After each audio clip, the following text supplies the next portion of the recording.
నమస్తే అండి, welcome to తెలుగింటి వంటలు. నేను మీ లలితాని. మొదటిసారి కనుక నా ఛానల్ చూస్తుంటే సబ్స్క్రైబ్ చేసుకోండి. ఈరోజు మనం వినాయక చవితి స్పెషల్గా చేసుకునేటువంటి మోదక్ ఎలా తయారు చేసుకోవాలనేది నేను చూపిస్తాను.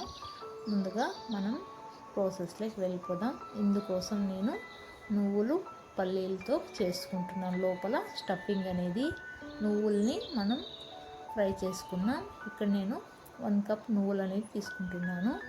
వీటిని మనం మీడియం ఫ్లేమ్లో బాగా ఫ్రై అనేది చేసేసుకున్నాం. మనం కొబ్బరితో కూడా చేసుకోవచ్చు, అదేవిధంగా డ్రై ఫ్రూట్స్ పౌడర్తో కూడా చేసుకోవచ్చు. ఇప్పుడు నువ్వుల్ని పక్కన తీసి పెట్టుకుంటున్నాను, చల్లగా అవ్వాలి. ఇప్పుడు మనం పల్లీలు అనేది కూడా వేయించుకున్నాం. నేను ఇక్కడ 1.5 తీసుకుంటున్నాను కప్తో. వీటిని కూడా మనం మీడియం ఫ్లేమ్లో బాగా ఫ్రై అనేది చేసేసుకున్నాం. ఇప్పుడు పిండి కలుపుకోవడానికి ఇక్కడ ఒక బౌల్లో వాటర్ అనేది మనం బాగా వేడి చేసుకున్నాం.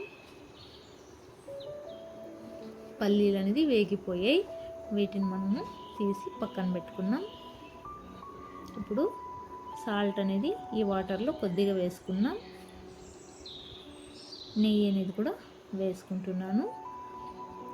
ఇప్పుడు బియ్యం పిండి తీసి కొద్దిగా వేసి స్టవ్ అనేది నేను ఆఫ్ చేసేసాను.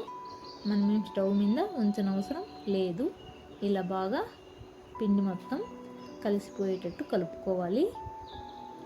మనకి ఈ మాత్రం సరిపోతుంది. చూడండి, చేతికి మనకి ఇక్కడ తడి చేసుకోవడం వల్ల స్టిక్ అనేది అవ్వదు. చల్లారిన నువ్వుల్ని ఫస్ట్ ఒకసారి మిక్సీ వేసేసుకున్నాం. తర్వాత బెల్లం అనేది వేసుకున్నాం. ఫస్ట్ టైం బెల్లం వేసుకుంటే నువ్వులు అనేది పౌడర్ సరిగా రాదు. ఇప్పుడు మిక్సీ పట్టేసుకున్న పౌడర్ని పక్కకి తీసుకున్నాం. పల్లీలను కూడా ఫస్ట్ ఒకసారి వేసుకున్న తర్వాత బెల్లం అనేది వేసుకున్నాం.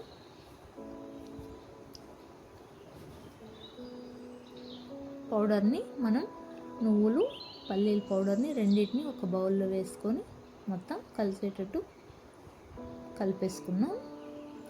ఈ పౌడర్తో మనం నెయ్యి వేసి లడ్డూలుగా కూడా చుట్టుకోవచ్చు, చాలా బాగుంటాయి. ఇప్పుడు మోదక్ షేప్ అనేది తీసుకుంటున్నాను.